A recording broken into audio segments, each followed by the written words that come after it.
Қайырлы күн баршаңызға. Бүгінгі күндеріңізге сәттілік. Бүгін мен демалыс күнімді пайдаланып осындай әдемі пицца жасадым. Ол үшін барлық құрамның описанияға жазып кететін боламын. Алдымен барлық құрғақ қоспаларды жақсылап араластырып аламыз. Құрғақ ашытқы, секер, тұз және сұйық май. Осыларды қолымызбен араластырып алғаннан кейін үстіне жылы суымызды құямыз.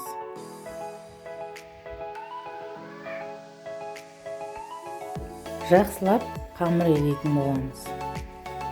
Осылай біріктіреміз. Бізде жұмсақ қамыр шығады. Барлық құрамды граммен жасайтын болсаңыз, сізде осы тестімен 2 пицца шығатын болады. Нанды 2 бөлікке бөліп аламыз да 2 сағатқа холодильникке қойып қоямыз. Сол кезде нанымыздың июі қанатын болады. Екеуін 2 бөлек мешокқа салып холодильникке жібердім. Енді біз ішіндегі салатын пастасын дайындайтын боламыз, бетіне жағатын.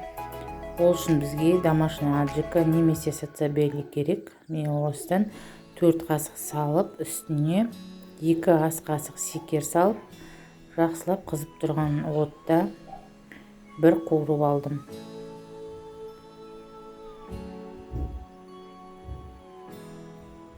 Секер салдым 2 ас қасықпен. Май ештеңе қоспайсыз, өзінің майы, тек осылай секері ергенше бір айналдырып аламыз. Енді біз сырларымызды дайындап қойдық. Моцарелла сырын және кәдімгі қатты сырды пайдаландым.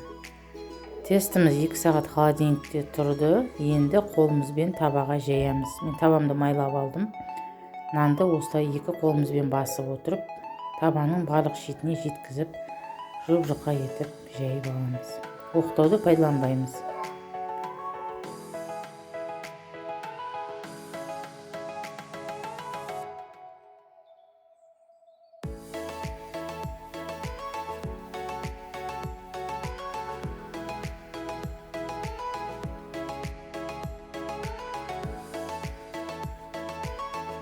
Табамызға нанымыздың барлығын жайып алдық. Енді үстіне пастамызды құямыз.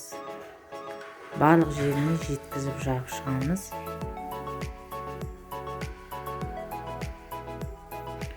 Міне дайын болды. Енді үстіне моцарелла сырын себетін боламыз. Моцарелла сыры бізге созылып тұру үшін қажет болады. Пиццамыз барлық жеріне жеткізіп сеуіп шығамыз.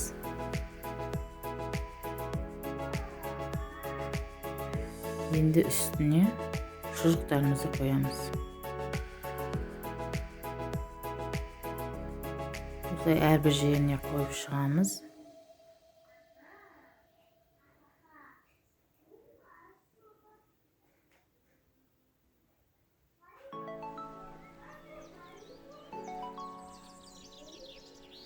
Қойып болғаннан кейін манағы қатты сырымызды үстінен тағы да себеміз. Бұнда жақсылап бетіне сеуіп шығамыз. Көп қылып салуыңызға да болады.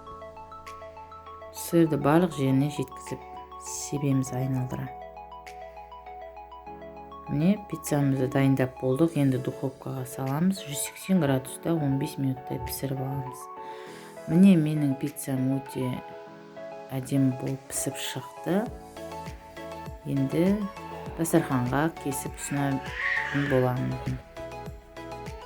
Пиццаны 8 бөлікке кесіп ұсындым. Пиццам өте жұмсақ болып, созылып, сыры осылай пісті, әдемі болып. Балаларыма, отбасыма ұнады. Сіздер де жасап көріңіздер. Осы құраммен жасайтын болсаңыздар, басқа жерден пицца алмайтын боласыздар. Сіздермен бірге болған өнер.